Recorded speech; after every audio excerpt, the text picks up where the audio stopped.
What is up, frowners, clowners, and track breakdowners? Thanks for sitting down at the messy desk with me today. Today, I want to do a breakdown of a track I did a couple weeks ago, I think. Maybe it was a week ago or 3 months ago. You know, we're on March 3722nd. Time doesn't matter, everything hurts, and God is dead. But let's talk about music, right? Now, before we get into it, I know what you're thinking. Dan, Octadad, Messy Desk. You're wearing the same shirt you wore not one, but 2 videos ago. What's up with that, dude? And I'll tell you what's up with that. I don't have a lot of shirts. I'm lazy, and I love Dragon Ball Z. I got my kids into it recently, and they're absolutely loving it. As Luke was falling asleep the other night, I heard him whisper Kamehameha to himself, and I think that, if anything, is the apotheosis of parenting. So, without further ado, let's break down this track.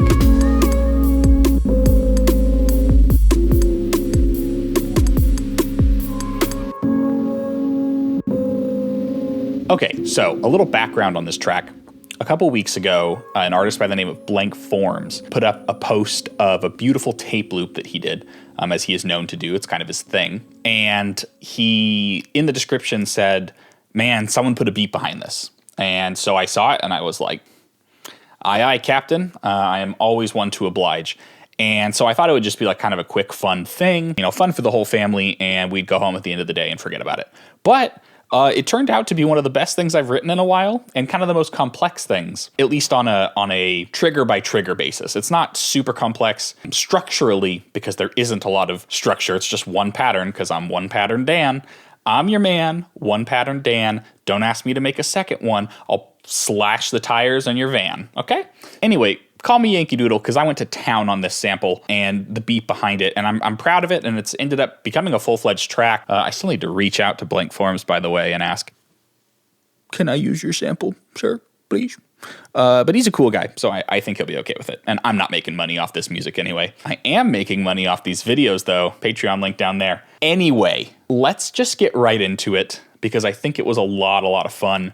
And I want to talk you guys through what I did, and I want to talk through some potential improvements that could be done to this project. I think it's really valuable not just to show you step by step what I did, because that's nice, but I think it's equally important to reflect on what I could have done differently, what I could have done more of or less of, and grow from that. Because listen, man, we're all just cooped up in our little shit hovels making shit songs, okay? And the only way we're gonna improve our shit songs is if we reflect on them. We have to stare into the bucket of shit that we made and say, yeah, it stinks, but it's mine.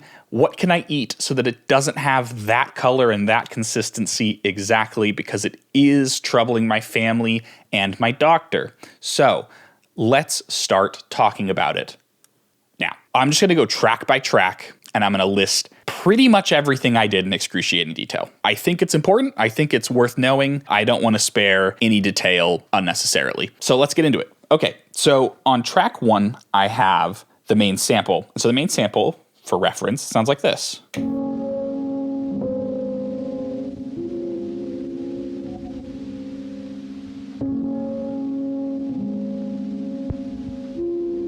Isn't that great?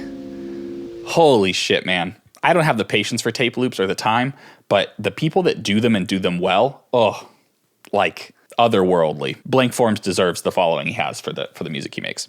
So I took that sample, and I mean, unlike a lot of tape loops where they're kind of formless and ambient, this has a very, I mean, it's just a chord change, right? It's just a very nice slow chord change on tape. So what I did was I sliced it. So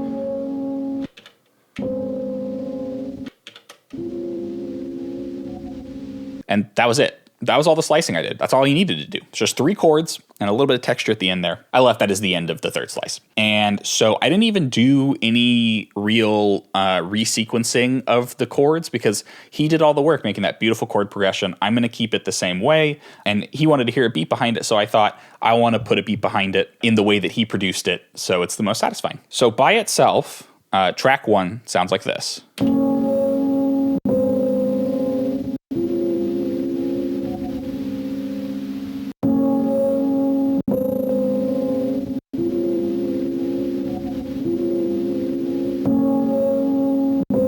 The reason I'm letting it replay is there's a conditional trigger that happens the second time around.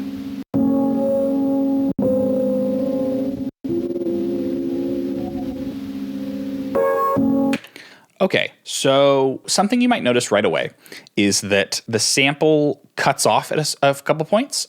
It's not quite long enough to make it through. Initially, I started this track at 172 BPM, and I wanted to make like a drum and bass thing because it just sounded fun. Initially, I started at 172, and then I connected the Octatrack via MIDI to the Digitact to do some additional stuff, and the Digitact was at 145, so the clock on the Octatrack got brought down to 145, and I actually liked it more. So a little happy accident there. And so, of course, the sample has more time to play through, so it cuts off, but it actually ended up working out. You'll hear with the drums later, or maybe in the video I put at the beginning of this thing, that it kind of is punctuated by the drums, and it has this cool almost, it leans into the tape vibe a little bit, into the kind of skipping, warbly thing. I don't know, it works. And it's rare for me to leave something like that, like those kind of gaps. I usually hate that, but I left it in because it just works. So yeah, so that's that. So let's talk about what's going on. The first three triggers here, 1, 8, and 16, is literally just the chord change as it's reproduced. So chord 1, chord 2, chord 3. Easy peasy. So when we come to page 3 here, you can see I have some trigless locks.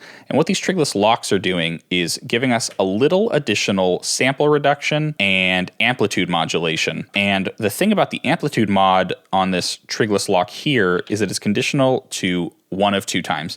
Now the micro timing is way over here. I can't explain exactly why it's right there. I imagine because I wanted it to feel like the tape itself was warbling rather than the trigger hitting and then it starts warbling. So I think I just moved it over the right amount to kind of achieve that effect. And then here I have the amplitude mod cutting down right away.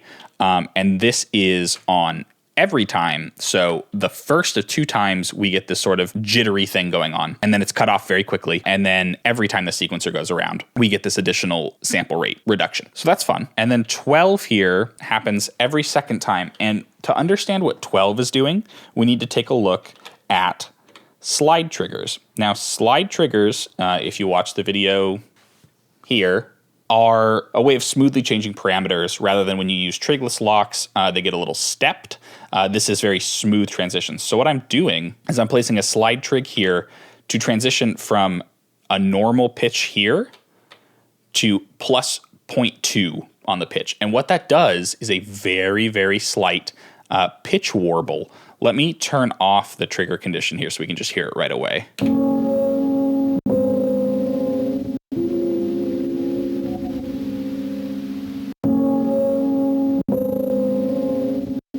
Do you hear that? It's very boom.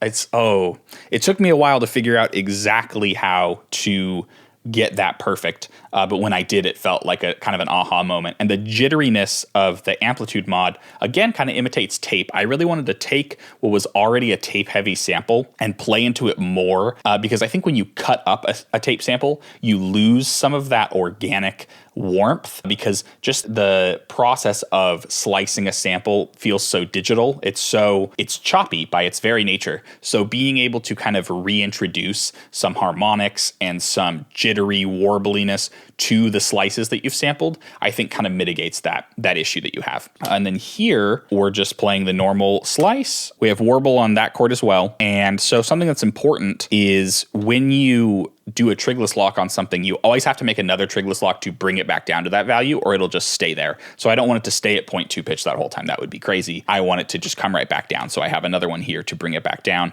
to 1. I have alternating triggers here on 10 and 11. And what is happening with these alternating triggers is that the first time that this happens, it's just playing the chord forward. And the second time, when this one happens, we have micro timing. And you see it's pushed way, way, way back. Why? It's pushed way back as far as it can be, so it's almost imperceptibly on 10. If I had to give this technique a name, I guess I'd call it something like trig stacking. It's basically, it allows you to essentially have two trigs on the same step that you can alternate in between. So you don't have to worry, like, I really love the positioning of this. I want to have two things happening in this position, and we can imitate that by doing this sort of micro timing, conditional trig, flip-flop, alternating business. And so this one is reversed. So it has this kind of nice plays forward, then plays reverse. And when it plays reverse, it swells into this trigger, which is pitched up an octave and also happens the second time around. So if you listen, we're going to hear the forward chord this time. Here's the warble, or the jitter rather. So there's the chord forward. So now we're coming back around.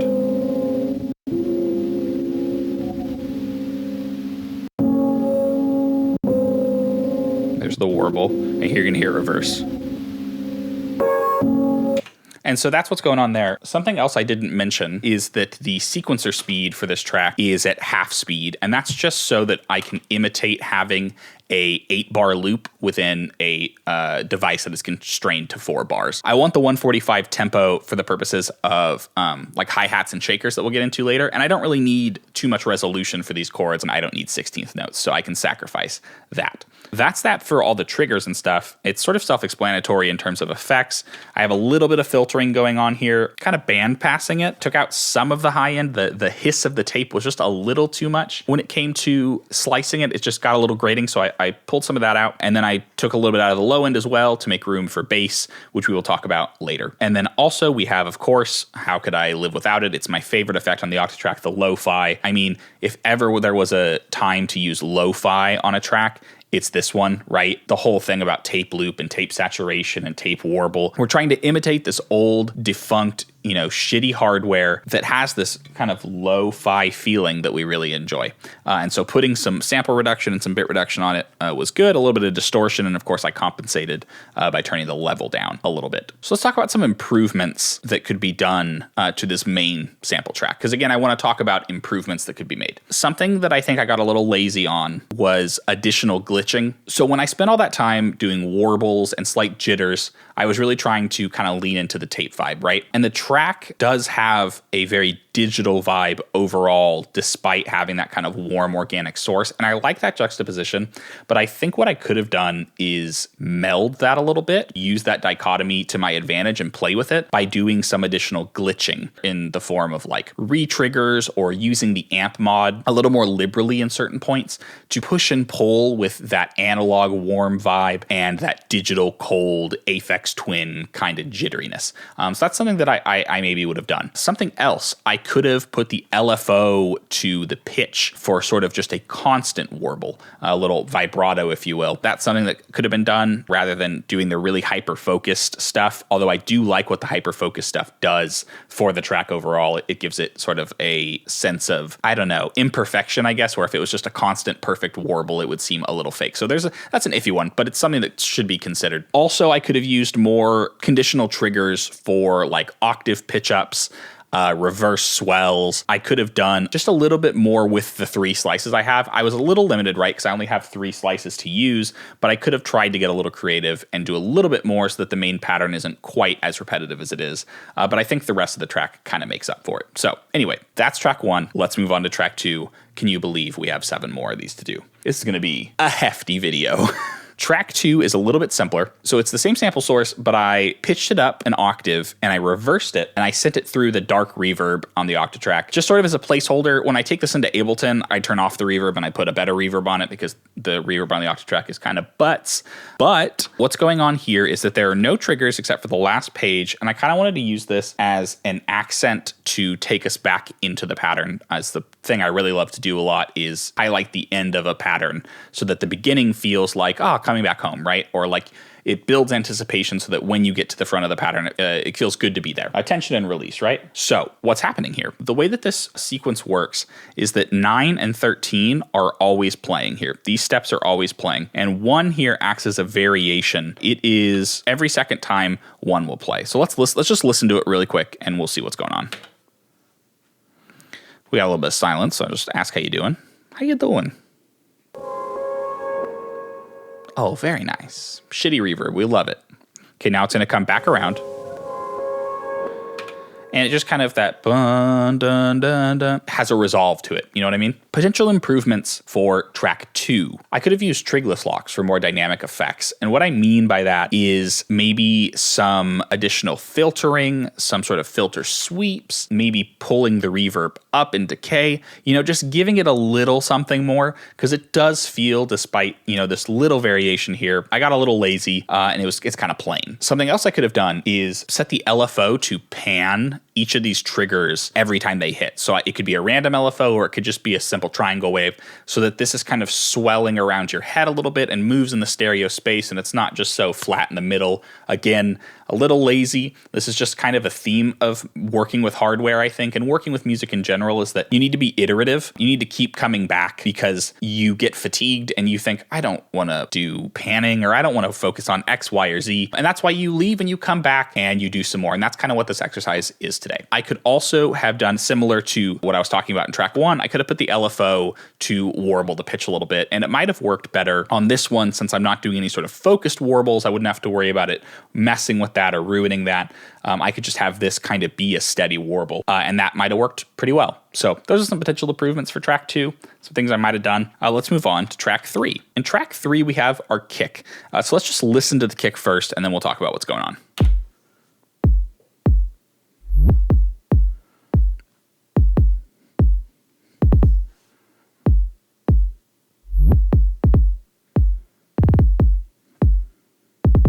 The most notable thing for me, the thing that really gives it its kind of shine, is this reverse kick here on trigger 8 of the second bar. If I go here, you can see it's the rate is reduced, but there's something else that's going on that I think is important to consider when you're doing stuff like this. When you have a sample like a kick that has a big transient and is fat, when you find the volume that works for that, that's great. When you reverse that, you are literally reversing the dynamics of the sound. So it's going to seem very quiet in my experience anyway, especially if it's leading into another kick. And that might be exactly what you want. But for me, I wanted to boost the volume quite a bit here just to make it stand out so you can really hear that whoop in the mix.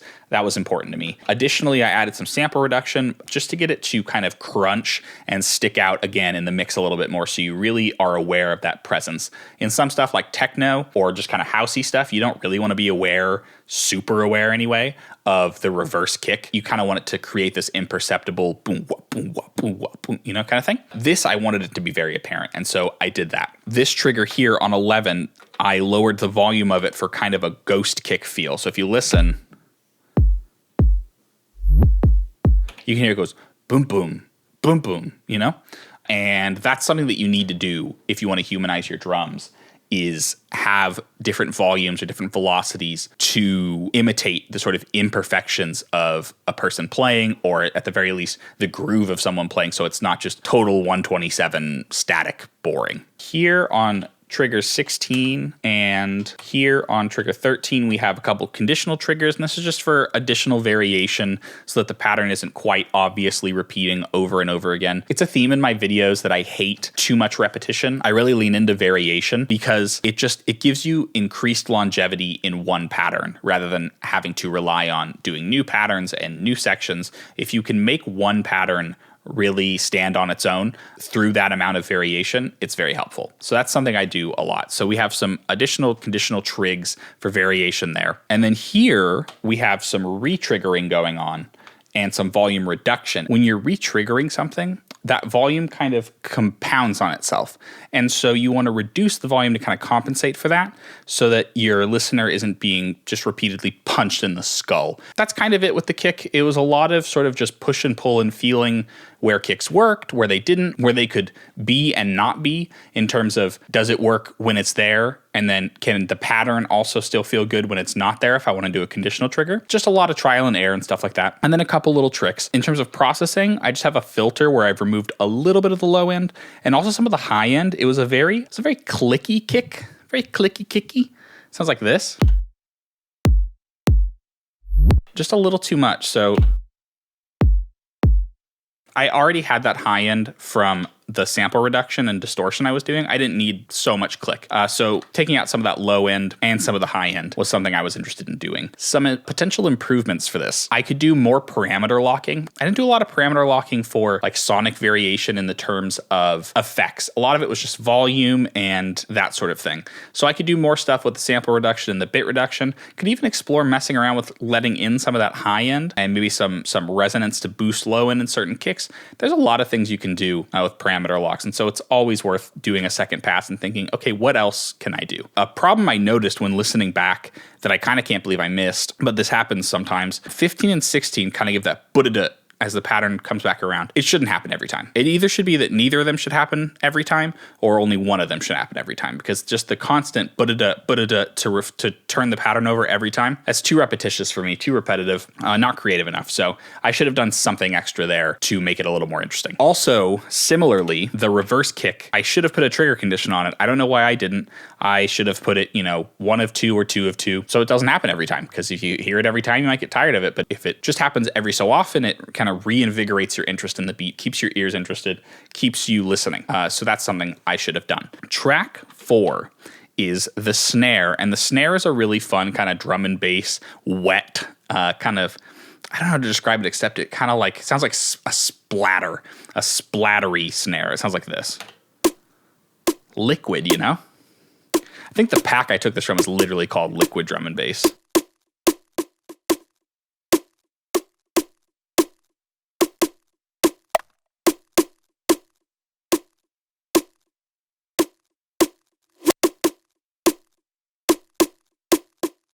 So we got the snare. In terms of processing, we got a little bit of lo-fi, a little bit of sample reduction, and then a little bit of delay. And the delay is only used for one trick. And let's talk about that trick right now. Right here, you'll see I have a trigless lock. And what that trigless lock is doing is sending a bunch of delay that's a little high pass and a little bit of feedback. And what I've done with this trigless lock is I've micro-timed it way over here to kind of do that trig stacking thing I was mentioning that I've done on track 3, except instead of stacking actual triggers, I am pushing a trigless lock so that it seems as though it is just happening on this step. So rather than the snare hitting and then there's, a 16th note pause and then the delay starts, it's almost as though I've parameter locked delay to this. Now, why would I go through all that trouble? Why wouldn't I just put my finger on it and turn up the feedback on the delay? I don't want it to happen every single time. If I put the effect here and I put a conditional trigger on it, the whole trigger would only happen every second time or every first time or whatever. I don't want that. I only want the effect to happen every first or every second time or whatever. Let's just check. Every second time. So instead of just saying whatever, I'll just have the delay happen every time, I've kind of hacked this trick where if you put a trigless lock, slam it back with micro timing and put a conditional trigger on that, you can kind of imitate exactly that. So that's a fun trick that I really enjoy employing for effects variation without sacrificing the feeling that the effect is still on that particular step. On page 2, I have a very slight amount of micro timing. Just the scoochiest, slightiest scooch over there, because I'm very smart, and you just got a 1/384th. It just felt right to me. No, the truth is I did it on accident and it still sounded good. So I was like, yeah, let's just keep it in there and people will think I'm smart. Do you think I'm smart? Some people do, enough to take lessons with me, which is crazy. Anyway, link down there. And then if we come to page 3, bar 3 here, you can see that I have a reversed snare. You'll notice a theme, and that's that I love reversing percussion elements because it has a great way of easily accenting grooves. So instead of just ta, ta, ta, you can have ta, ta, ta, and like it's motion, it's pulling you forward. And unlike the kick, I was a smart boy and I put a trigger condition on it and I put it on 3 of 3. And the reason I did that is that if you do everything in divisions of 1 and 2, 2 and 4, 4 and 8, whatever, it becomes very predictable, I think. It becomes very easily identifiable that, okay, it's been 2 bars, something different's about to happen, right? It's very typical song structure. And while there's nothing wrong with that inherently, doing something a little unexpected can please the listener because there's nothing quite like not expecting something when you think you know that a song is formulaic. You think, okay, this is going to happen here, and then it doesn't, and it's quite nice. So that's the reason for that. I also did some slight volume parameter locking. Say I have some volume parameter locking there, and on some other ones, it doesn't necessarily matter which ones. You get the idea, it's just for groove. But for this one in particular, I took the volume down and I cranked up the bit reduction a little bit, just for a little bit of, again, additional texture, a little bit of variation. It's even pitched up, not even half of a semitone. Just enough so that the snare sounds a little different. That's what you want when you're doing percussion. You don't want every hit to sound the same because it sounds robotic and boring. Unless that's exactly what you're going for, you want to introduce some humanization, some difference, some variation. So I tried to really focus on doing that in this track. So that's just one kind of push towards doing that. Also, on trigger 8 of bar 4, I have a different sample here, and it happens every second time. So let me turn off the trigger condition so you can hear what we're talking about.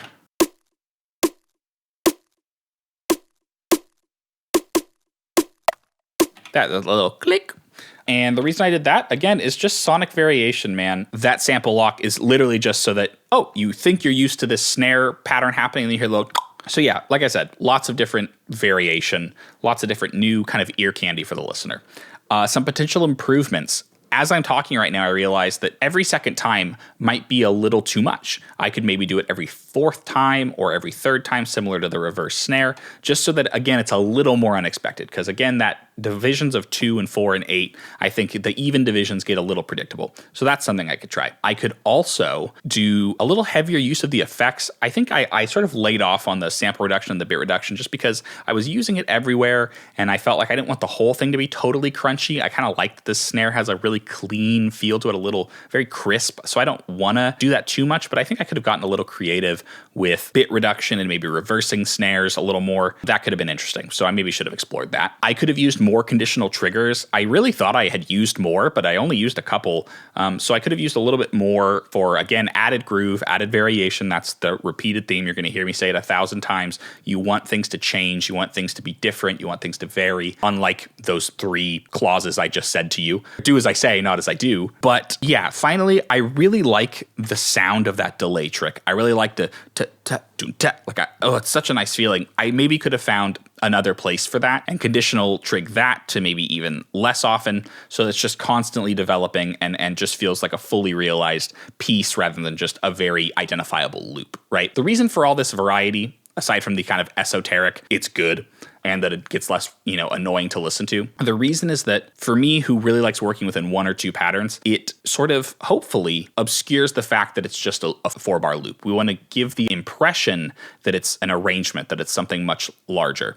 So that way, when I take it into Ableton, I have to do way less work. I can just stretch out the arrangement and do some mutes and a B section maybe, and it's much easier. So you kind of front load that work so that later when you're trying to flesh it out, it's not so much work separated from the compositional process. I think that's important. Track 5, this is an easy one. It's a through machine so that my digitact and my digatone can be heard. And now I know what you're thinking. Where are they? They're off camera because, quite simply, I cannot fit them in the fucking frame and get everything in focus. So they're off screen for right now. They were doing very dead simple stuff. There was a couple vocal chops on the digitact and a bass on the digatone, and that's it. So don't worry about that too much. We'll talk about it briefly. Track 6 is really fun, and it's kind of where this track started, where it really got its life. I've been really addicted to polyrhythms recently. Why, you might ask? First, you might ask, what is a polyrhythm? To put it quite simply, it's just having a part of your sequence with a different length than the rest of your sequence. So everything else right now is in even divisions, 16, 32, 48, 64, right? Here, this sequence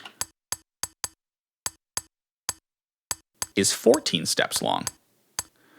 And while it kind of might be hard to hear initially, if I bring it in with the kick and the snare, you'll hear kind of what it does.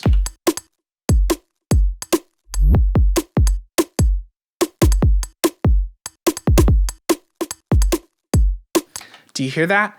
It's just constantly shuffling around in and out of phase and grooving. And man, I can't tell you, for someone as lazy as me who really hates programming like very thoughtful percussion, I'm just not good at it. Polyrhythms are like a life hack. This is my 5-minute craft on how to make good percussion. It does the groove for you. And it's a little experimental and it doesn't always work, but man, this one really worked for me. And so because it worked so well, I kind of just moved on from it. I didn't do a whole lot to this track. So I have a lot of ideas for improvements. The only thing that I've done is that I have an LFO, which is panning the sound in the stereo field. So it's kind of moving around in your headphones, which is, giving you that stereo vibe. And I also have, I think it's trigger 9. Yeah, has a 50% chance of happening, just so that the polyrhythm will repeat itself. It will start repeating itself because that's just how music works. I'm sure there's a complicated explanation for it. I don't fucking know, but it repeats. So just adding a little bit more variation so that it doesn't repeat as often, keeps the groove going a little longer, stays interesting to listen to. You get the deal at this point. I sound like a broken record. Some improvements here. I should have used effects, like at all. I did not use effects at all for this sound. I should have. I could have done some really interesting stuff with maybe like band pass filtering. Could have done interesting stuff with glitching, with sample reduction, amp modification. I could have, I'm thinking about this now. I could have put like a comb filter on it and had a pitched sequence, maybe assigned to a scene or something. There's a ton of stuff I could have done to make this element more interesting. As it is, it's kind of dry. The groove is good, but the sound is a little flat and dry. So I could have done something a little more there, and I didn't. And that was a mistake. And this is why we come back. Additionally, I could have used an LFO for the volume, and I probably would have done it as an LFO per trigger so that the volume is just slightly different every time. So again, you get that humanized kind of click, click, bless the rains. You know what I'm saying? That's what we want. We don't want this, the person just mechanically pressing the key full velocity on their APC Akai MIDI keyboard. We want fancy schmancy studio grade imitation of organic playing. Something else that I could have done, I did this just to see if it would work and how it would sound. If I put the trigger here and I reverse it, listen to how it sounds.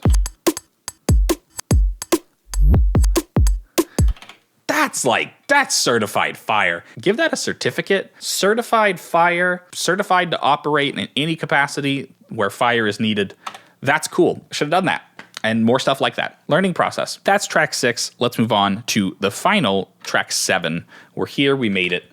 Track 7 is from the same sample pack, which is so good. It's this sort of like organic sounds. I don't know what it is initially, what it's supposed to be, but I kind of turned it into a shaker by taking out a lot of low end and super band passing it. So it's just the highest frequencies basically with a little bit of delay, and it kind of gets this little shuffle to it. And you'll hear, let me mute these other ones. So it's subtle, but you just get a little of that, That's kind of it. That's all I did. It's just a quarter note. And the reason I did that is that there's a lot going on everywhere in this groove, right?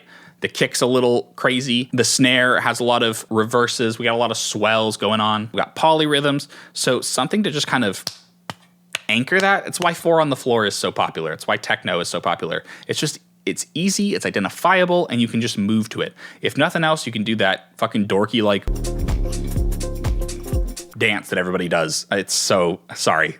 I don't want to dance shame anybody because fucking I can't dance. But it's so funny seeing people at techno shows or just electronic shows in general.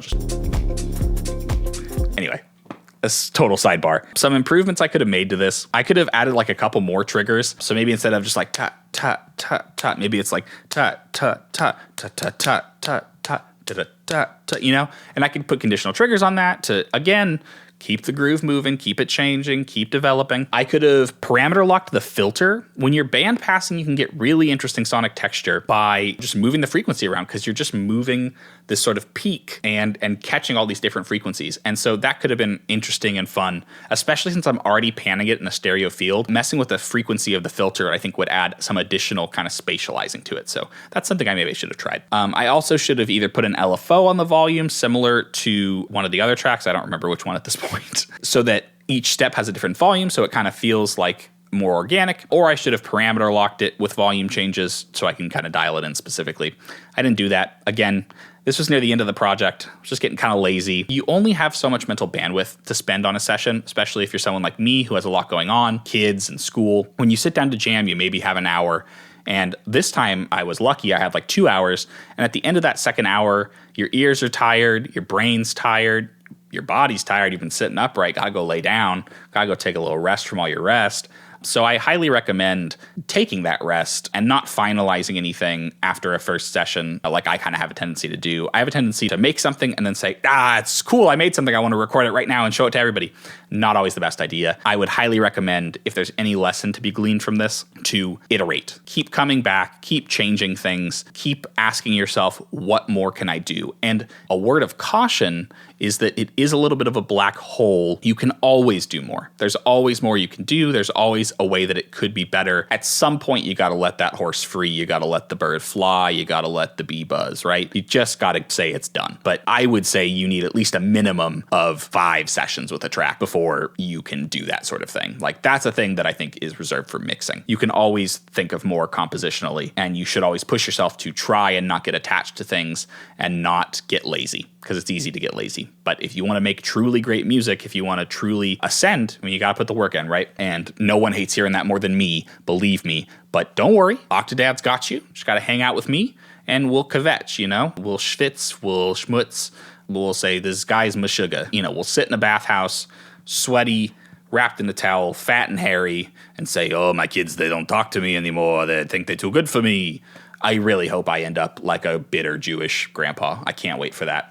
Truly can't wait for that. Anyway, that is everything on the Octatrack. Let's listen to it all together now that we have talked about it in painstaking detail for the better part of an hour. Let's do it.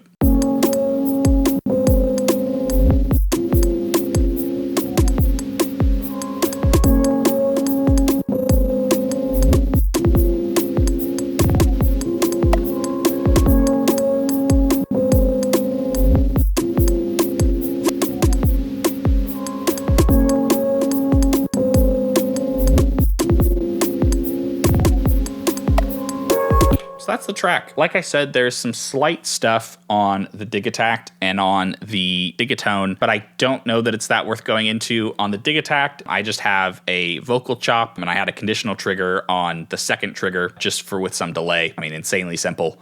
And then a quarter note ride that was just kind of, again, serving the same purpose of this shaker and just kind of anchoring it and giving it just kind of movement and pushing it forward, which was really nice. So that's the track breakdown.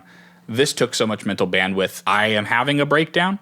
I thought this would be an easy video to film, and then I took notes for 45 minutes about every single thing I did, and then I talked for 45 minutes about every single thing I did, and then my dog had to poop, so I had to go out, take my dog to poop, and then I came back in and I talked for another 45 minutes about this track. I hope you like this track. I hope you like this video. If I had a conclusion to this video, it would be iterate. Don't be afraid to come back to a project and work at it again and again and again until you really feel like maybe there's more I could do, but this is great where it is. Think hard about gaps that are there, about things you might not be thinking about, listen to what might be missing, or even what there's too much of, and don't get attached to any particular thing, and also don't get lazy and just say, it's done, whatever. Your music should be your craft and your passion. You should want to make it as good as you can. So do the work that you can on a beautiful machine like the Octatrack. So when you take it into your horrible DAW that you hate looking at, you just have to drag it in and then export it and you're good. You know, mix it a little bit, whatever. That's my suggestion. I think that's going to wrap it up for this edition of The Messy Desk. I want to thank you for sitting down with me here today and listening to me ramble about a step-by-step process that might have been a little too in-depth. I don't know. Let me know in the comments what you think. Is this the kind of video you enjoy? Or would you prefer watching me compose from scratch where maybe the final product is not so refined, but you do get that kind of on-the-fly, real-time decision making? Because my beat from scratch video did pretty well. I'm doing this because I'm curious. I'm curious what people think. Please let me know in the comments genuinely if you enjoy this better, if you'd rather see a beat from scratch video. Thank you so much for watching today. As is my wont, I want to cap off the video with some good feelings. I just want to tell you guys that the support has been crazy and unreal. I'm glad you guys liked the 1K subscriber special with my wife. We're definitely planning a Digattack version. We're going to save that though, probably for 2,000 subscribers. So like and share and subscribe and tell your friends and please do, though, I guess, if you like the content. I don't know, man. When I started doing this YouTube stuff, I was very ironic about engagement because I didn't give a shit and I didn't think anyone else would, so I was just about it. But now it's like a thing. Like, people are paying me to make videos and people are commenting and enjoying them, and it's so surreal to me that I really want to make clear that I do genuinely care about what you people think. I do genuinely care about what you have to say. It literally makes my day every single day. Genuinely, comment any questions, any suggestions for future videos, whatever. Blow up my comment section. Make it look like insert political reference here, man. I'm Daniel. This is The Messy Desk. Thank you so much for watching. I love you more than I love injecting politics into any unrelated subject. Take care. I'll see you next week. Bye.